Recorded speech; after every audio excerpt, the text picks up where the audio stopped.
A packed day lay ahead at the Crandon Park Tennis Centre with all 8 round 4 matches in the schedule. The finest players on the planet scrapping it out for a quarter-final spot at the Miami Open, presented by Itaú. Novak Djokovic has survived a couple of small scares en route to the defence of his Miami title. In the 4th round, the Serb star would face the all-action unpredictable talents of Alex Djokovic. And there was a sniff of another huge upset on Stadium Court with the Ukrainian underdog riding his luck on the way to an early break. Well, there's nothing Djokovic could do about that. A tiebreak would be needed to decide the opener, and again Djokovic had luck on his side.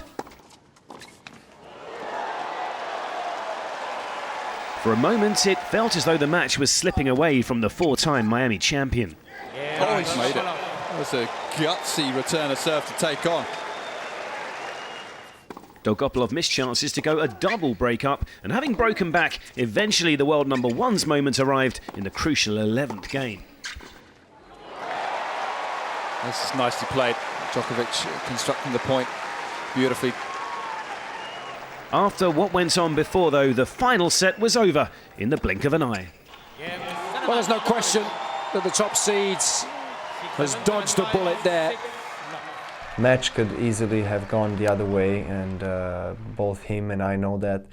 So I'm just very pleased that I managed to battle, fight through it, and that's a positive that I can take from today's match.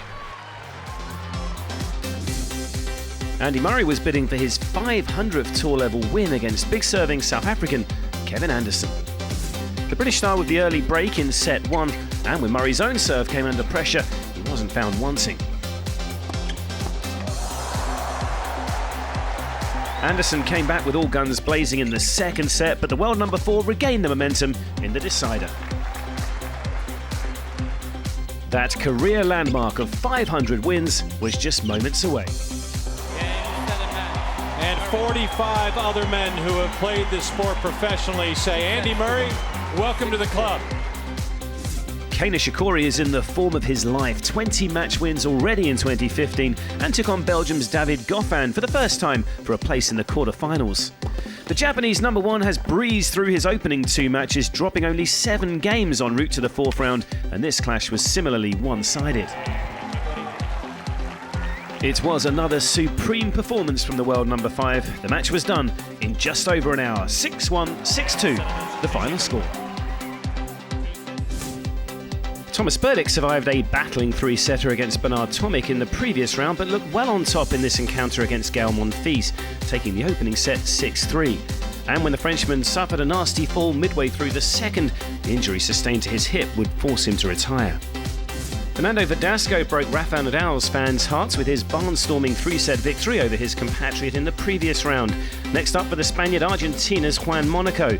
On this occasion, though, Verdasco was unable to repeat his heroics of the previous round, Monaco prevailing in 2 sets to reach the Miami quarterfinals for the second time. Stan Wawrinka's conqueror Adrian Manarino took on 21-year-old Dominic Thiem earlier in the day on grandstand court, and it was the Austrian rising star who came out on top in a battling 3-setter, 7-6, 4-6, 7-5 the final score, with Thiem reaching his first Masters 1000 quarter-final. David Ferrer held a 6-2 win-loss record over Gilles Simon coming into their 4th round clash in Miami. A roller coaster of a contest, the Spanish Terrier survived an epic opening set, eventually prevailing in a tiebreak, but from there his rival didn't get a look in, a bagel to see this one out, and Ferrer moved on to set up a quarter-final clash against Novak Djokovic.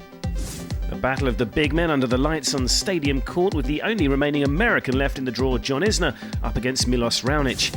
As expected, with 2 such big servers, break opportunities were rare. The tiebreak felt almost inevitable in the first set, and it was Raonic who had the edge. Another breaker would decide the second, but this time it would be Isner who evened the match up. Well, a 3rd set awaits. The tense, nervy clash was too close to call. Again, there was nothing between the two in the 3rd, but eventually the local star would prevail to set up a quarter-final clash with Nishikori. Finally, 2 hours and 42 minutes later, John Isner puts this match to bed. And so to the business end of the tournament, the quarterfinals get underway tomorrow at the Miami Open, presented by Itaú.